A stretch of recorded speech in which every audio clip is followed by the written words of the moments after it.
Bug exterminators of Reddit. What was your "we're gonna need a bigger boat" moment? Spent the summer between high school and college working for a local, family-run exterminating company. Nice gig. Residential treatments during the day, mosquito fogging at night, and the occasional dairy farm treated for flies and rats. One day, I'm at one of these dairy farms and enter the milking parlor to spray and set up traps. See a rather large cat across the parlor from the front door. Good for him, I think, growing fat, eating rodents, and whatever else he's caught over the years. I enter the parlor, and the cat moves, and I realize the cat is not a cat, but a rat, easily the size of a 12 to 15 pound feline and running down a drainage pipe. Decided that I did not want to be a sacrifice to the Rat King that day and noped out of there fast.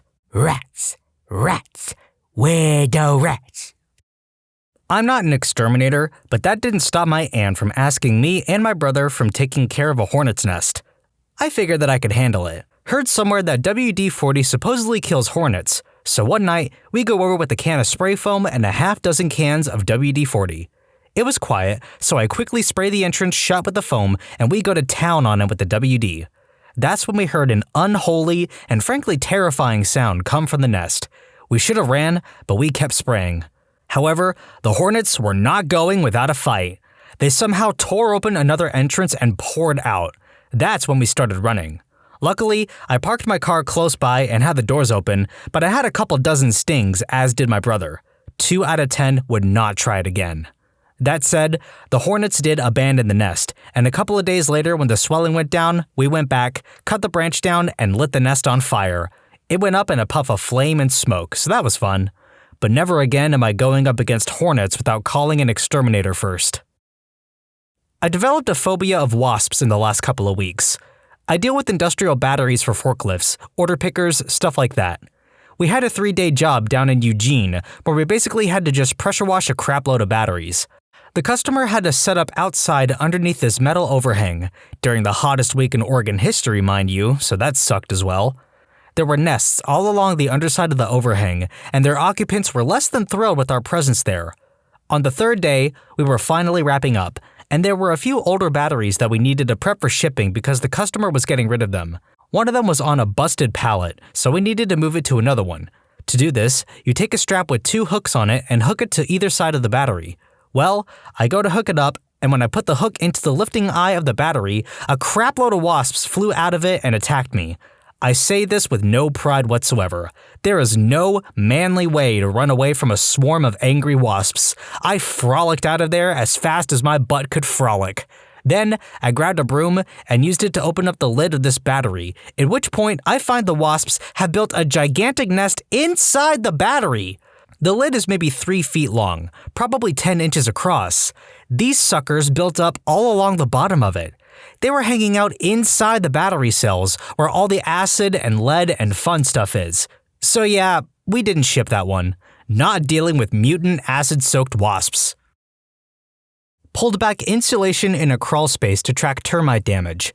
About 100 plus baby/juvenile cottonmouths came out from where the dryer vent wasn't hooked up properly, keeping them nice and warm and moist in the insulation as fall approached. I'm only a termite exterminator. Got out that crawl space quicker than lightning. To this day, I'm sure the termites and snakes are living under there happily ever after. Got called out to a house that had a roach problem. So, I walk in the house, and I crap you not, you could barely see the color of the walls and ceiling for all the roaches. It was literally raining roaches from the ceiling. The people inside just sitting around, like it's a normal Monday, and laughing about catching roaches falling from the ceiling. Without a doubt, the most disgusting thing I've encountered. Edit. Forgot to mention, I opened the cabinets and I'll never forget seeing the hundreds of thousands going across their pots and pans. It's raining roach! Hallelujah! It's raining roaches! I worked at a gas station on overnights and asked my manager to do something about the spider infestation. I hate spiders, and it was so bad customers started going to other places because these big spiders would build webs over the door in the span of 40 minutes between customers, plus the entire awning and overhang was just a mess of webs and hanging spider nests. So she goes out and buys some spray, and it barely does anything. So she goes and buys a bunch of spray and is standing outside one day just spraying the awnings and overhang, the doors, air pump, etc. Anyways, there was this large crack in the siding, so she stuck the spray nozzle inside and started spraying. I'd have died. What followed was so bad, I probably would have died from terror. The way she described it, after the screaming stopped and the color came back, was as if someone turned a great big faucet on. Hundreds of spiders just came pouring out like water. Must have been a ton of nests inside there. Not an exterminator. Get used to hearing that, by the way. Screw it, since we're all just sharing our worst anyway. My apartment's got an indoor trash chute under the kitchen sink. It has a habit of falling open by itself, and pests crawl up and into our house from it. Roaches, the works. We've been fighting them for weeks. Eventually, 17-year-old me comes up with the brilliant plan of doing a seal. I use trash bags and some strong tape to make an airtight seal around the offending chute. I do 3 layers of magic. The barrier works. The roaches couldn't cross into our realm from theirs. 3 years later, we start finding small dead roaches in the kitchen, maybe one in the toilet. I've forgotten all about the dark forces I banished years ago, and I'm mystified. The bodies start getting bigger as the weeks pass. Eventually, we start finding live specimens, and they're pretty large. I finally twig that perhaps the ancient seal has been breached. I get on down to the compartment under the sink and open it up. Horror. The roaches had slowly bitten through the seals and ended up breeding within the layers of the seal. Eventually, they got through the final seal, and as the breach grew wider, larger and more vicious bugs got through. I could see them roiling and seething in a bunch within the plastic. I realized what a huge mistake I made all those years ago, and now the evil was back for me. I ended up bringing in some industrial-strength pesticide and fighting through the outer guard to get to the breach. I couldn't let any survivors past me or would get into the house. I pushed a tube into the breach and made a temporary seal around it with more tape and let loose with the pesticide. I could hear the roaches scrambling in the plastic, getting more hectic as they started to die. Fighting continued as I was still rounding up survivors who escaped and putting them down while the pesticide did its work. Once I heard nothing from the seal, I tore it down. It was carnage, beyond disgusting. That motivated us to tear that crap out and get a new roach-proof chute installed. And I got an idea for a fantasy setting for my creative work. We have a problem with Japanese beetles. Like, a big one. I bought a trap after seeing 10 or 20 hanging out on my roses. But then, the trap was completely full within an hour. We're talking thousands of beetles caught in just an hour. So I go to investigate. Surely they didn't all come from my roses, right? So I start checking my trees, a few here and there until I get to this crepe myrtle at the very edge of the yard. It was literally covered in beetles, as in the beetles were screwing. Hundreds of thousands of beetles. My dad decided the best thing to do was to shake the tree and scare them off. That was the worst idea. Beetles rained from the heavens. The sky was dark and swirling with beetles. They covered me, even though I had retreated to a safe distance, sticking in my hair, crawling in my clothes. Dad stopped, dropped, and rolled.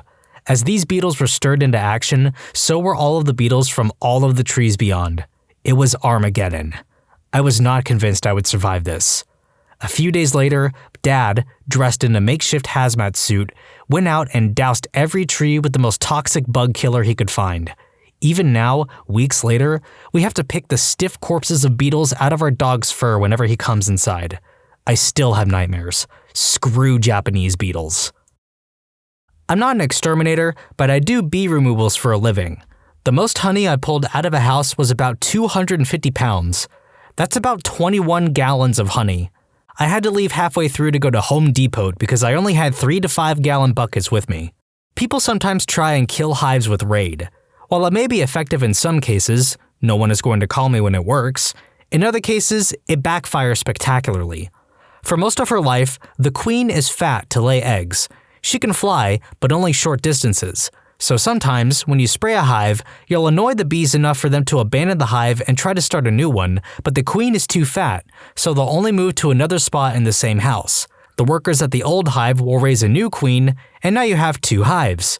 I removed 7 different hives at the same house because the guy never caught on to what he was doing and kept spraying the bees. Not an exterminator, but this happened to a friend of mine in college. He was in a frat and actually lived in the frat house. During one of the parties they threw, a water pipe was broken. They didn't stop the party or really even act like it happened, so there was just water all over the place. Eventually, they just shut off the water, but didn't call any kind of plumber/cleaner for the water that was probably an inch deep on the floor. Instead, they set up little stepping stones to make it out of the front door without getting in water. However, because there was so much stagnant water just sitting around, mosquitoes were breeding like crazy. I crap you not, you couldn't be in the house for more than 5 minutes without getting 50 mosquito bites. The worst place I've ever been. They were eventually kicked out of the house when the frat advisor saw what happened, called the landlord, and the landlord had seen what happened. My husband and his first wife had a spider infestation in their backyard one summer. It started with spiders in their cedar hedges, a few. They knew they were in trouble when the entire hedge turned white from the webs. My husband goes to the hardware store and gets some malathion, dons a hazmat suit, and goes outside to start spraying. As he sprays, the cedars start to shake. The entire 6-foot-high hedge is shaking, spiders start dropping on him, and he drops the malathion and runs. A week later, all the grass is now white too. He calls 2 different exterminators who say F this, but also tell him to call the Ministry of Natural Resources. Resource officer comes out, looks, explains what the spiders are. I don't recall the species, but they were big. And apparently, the eggs can lay in gestation for decades, waiting for exactly the right environment. Apparently, they like to lay nests in wood. Being the Ministry of Natural Resources, they don't offer to kill the spiders, naturally. He is out of options and has to wait until the frost kills all of these suckers. In Canada, frost comes usually October-ish, so frost comes, never has he been so thrilled to greet a Canadian winter. Next spring, he calls his buddy, kind of a roughneck, to help him dismantle the wood shed in the back of the yard, which is assumed to be the nesting grounds. As my husband and his then-wife cower inside, they watch out the kitchen door as Buddy tears down to the shed to burn at his farm. The shed's rafters are covered in what looks like pillows, clouds, foam. All the rafters are positively bathed in spider eggs. Buddy dismantles the shed, puts it in his trailer, and takes all of the wood and the nest to the farm for cremation. Buddy also has a terrific time going up to the window and taunting them with the rafters. As an epilogue, just when they think this nightmare is over, one spring day they have a nice bath, and as they get out of the tub, there is a large spider, the same species, on the outside of the tub. He crushes it with a CD case. It's so large, it made a crunch. That must have been the last one, as they never returned. Freaking horror show. TLDR, entire backyard is bathed in spiders, no help available, have to wait for winter to kill them off. Turns out the old wooden shed was the breeding ground. Beekeeper, but most of us are somehow in the wasp removal business too. Mentor thought he saw a small hornet's nest and took about the precautions of making a dainty wasp trap out of vinegar in an old Sprite bottle. Upon realizing the hellacious magnitude of these little suckers, he filled an outdoor vac with dishwater, set the hose under his gutter, and set the thing to suck. He's already emptied out 3 gallons of hornets. Bye, buttholes. Not a bug exterminator, but the first apartment I ever got after college I now refer to as Crap Hole. There were lots of off things about Crap Hole, like how people like to break my apartment's windows, or how, upon move-in, the dishwasher turned out to be just for show and inoperable. Crap Hole was street level. The basement level, which I discovered via a crawlspace door hanging open into the alleyway that led to the washer/dryer area, was filled with abandoned construction supplies, to the brim. As in, old paint and wood and screws toppling out of the crawlspace.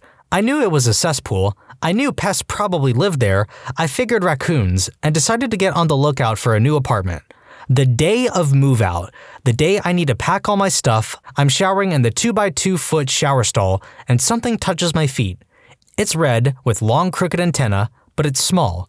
Just as I kick it off, 3 more appear. Baby German cockroaches have hatched in the drain of my shower stall. They're crawling up through the drain and onto my feet, up my legs, up the walls. Within seconds, they're everywhere. I ran out of the bathroom, still wet and soapy, and slammed the door. Nope. This is Crap Hole, and no door fits its frame. The cockroaches come bursting out through the crack underneath it. I rush to the bedroom, shampoo in my hair, my body wetting the whole floor behind me, and shake my boyfriend awake.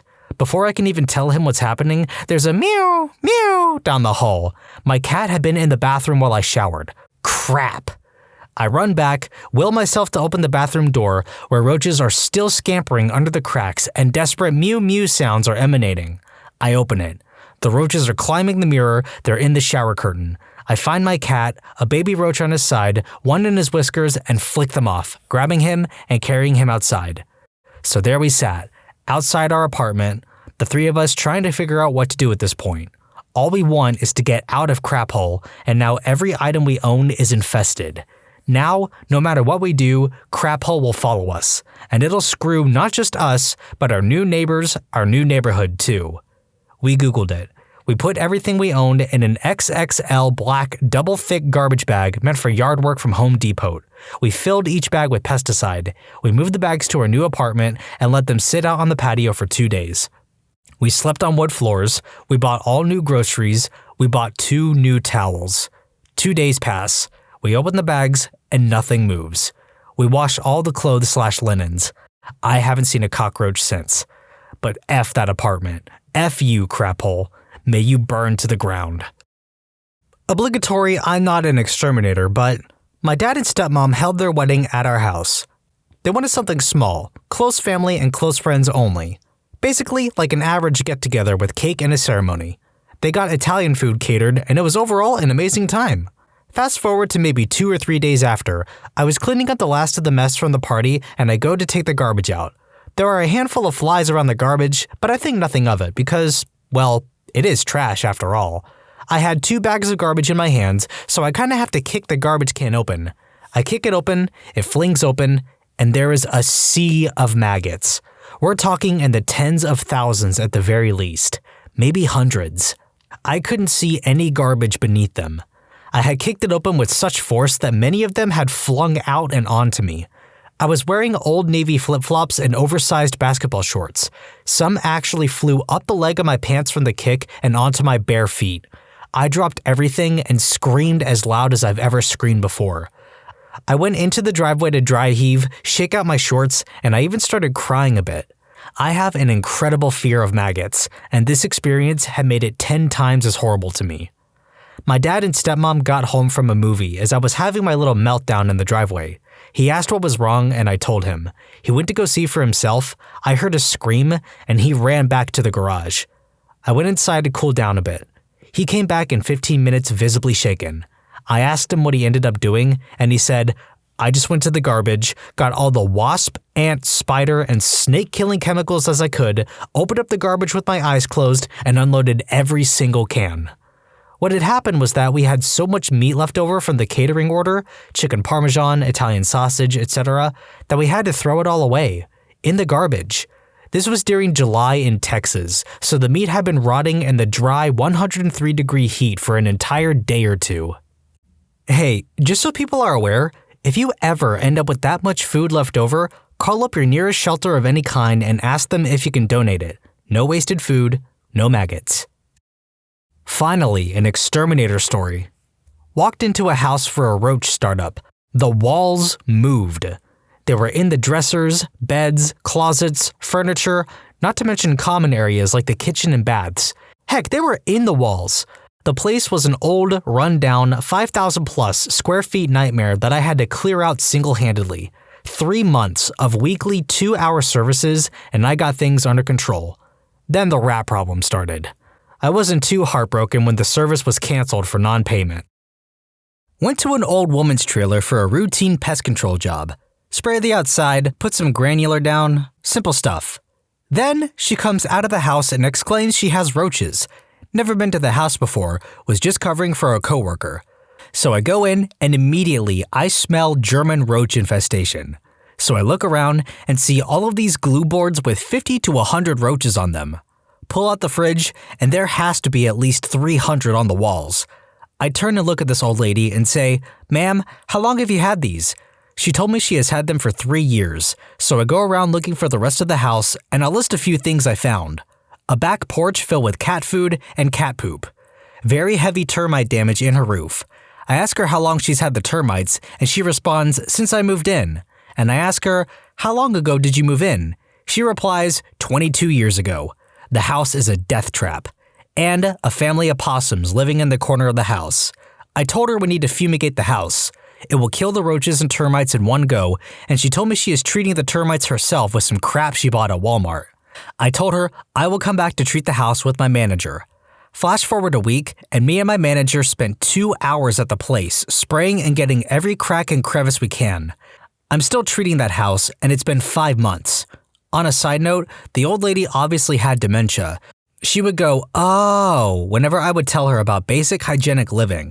I'm going back again next week, and if she hasn't changed, I'm ending her service with us, and she can live in that house and rot. Edit, I'll make an anonymous tip for the lady. When you subscribe, make sure to hit the bell to turn on notifications. Put the playlist on in the background to finish listening to all the stories, linked at the top of the description.